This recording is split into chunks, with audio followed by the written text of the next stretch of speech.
வாரம் தமிழகம் வந்த பிரதமர் மோடி நாளை சென்னைக்கு வருகை தர இருக்கிறார். அதன் முக்கியத்துவம் என்ன, பாதுகாப்பு ஏற்பாடுகள் உள்ளிட்ட பல்வேறு செய்திகளை இன்றைய செய்தியாளர் பார்வையில் விளக்குகிறார் நமது செய்தியாளர் விக்னேஷ் முத்து. நாளை பிரதமர் சென்னை வர இருக்காரு. சென்னையில என்னென்ன நிகழ்வுகள்ல அவர் பங்கேற்க இருக்காரு, பிரதமரோட வருகையை முன்னிட்டு சென்னையில என்னென்ன மாதிரியான பாதுகாப்பு ஏற்பாடுகள் எல்லாம் செய்யப்பட்டிருக்கு அப்படிங்கறத குறிப்பிடுங்க.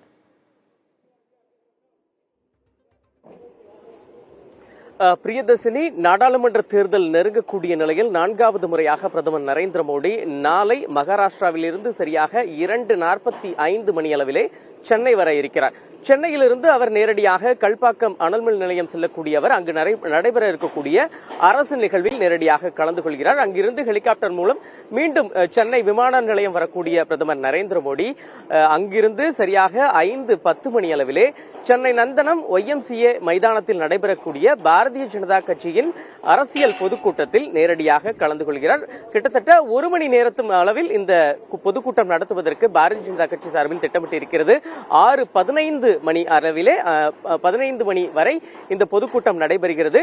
நாடாளுமன்ற தேர்தலுக்கான அறிவிப்பு இன்னும் ஒரு வாரத்தில் வெளியிடக்கூடிய நிலையில் பிரதமர் நரேந்திர மோடி தொடர்ச்சியாக தமிழகம் நோக்கி பயணம் மேற்கொண்டு வருகிறார். அதே நேரத்தில் தென் மாநிலங்களை குறிவைத்து பாஜக தொடர்ச்சியாக களப்பணியாற்றி வருகிறது. ஒட்டுமொத்தமாக அவர்களுடைய குறிக்கோள் இந்த நாடாளுமன்ற தேர்தலில் 400க்கும் அதிகமான தொகுதிகளை தேசிய ஜனநாயக கூட்டணி அளவில் வெற்றி பெறுவது.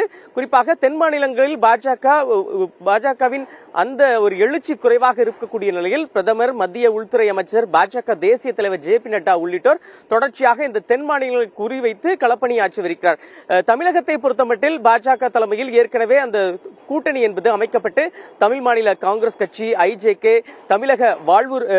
தமிழக பல்வேறு கட்சிகள் இதில் இணைந்திருக்கிறார்கள். கூடுதலாக தேமுதிக, அதே போன்று பாட்டாளி மக்கள் கட்சியிடம் தொடர்ச்சியாக பாஜகவின் மூத்த நிர்வாகிகள் பேசி வருகிறார்கள்.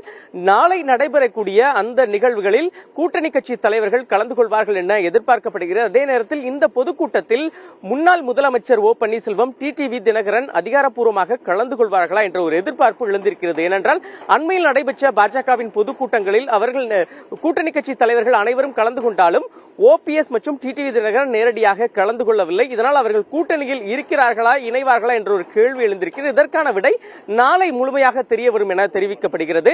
ஒட்டுமொத்தமாக பார்க்கும் பொழுது பிரதமர் வருகையை ஒட்டி சென்னையை பொறுத்தமட்டில் 15,000 காவலர்கள் நேரடியாக பாதுகாப்பு பணியில் ஈடுபட்டு இருக்கிறார்கள். வருகிற 29ஆம் தேதி வரை ஒட்டுமொத்தமாக ட்ரோன்கள் மற்றும் அந்த பலூன்கள் உள்ளிட்டவைகள் பறப்பதற்கு காவல்துறை முழுமையாக தடை விதித்திருக்கிறது.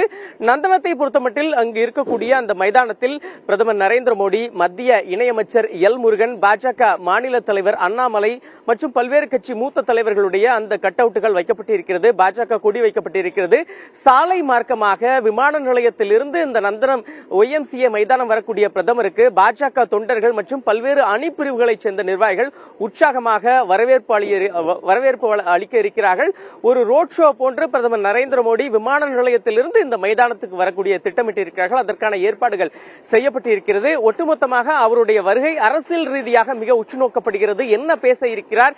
கடந்த முறை வந்தபோது திமுக மற்றும் அதனுடைய அரசை கடுமையாக விமர்சனம் செய்தார். திமுகவை அகற்ற வேண்டும், காங்கிரசும் திமுகவும் ஒரு ஊழல் கூட்டணி என கடுமையான விமர்சனம் செய்ததால் பிரதமர் நரேந்திர மோடி நாளை நடைபெறும் பாஜகவின் இந்த அரசியல் பொதுக்கூட்டத்தில் நாடாளுமன்ற தேர்தலுக்காக என்ன பேச போகிறார், எதிர்க்கட்சியை எப்படி விமர்சனம் செய்ய போகிறார், என்னென்ன அறிவிப்புகள் வெளியிட போகிறார் என்ற ஒரு எதிர்பார்ப்பு எழுந்திருக்கிறது.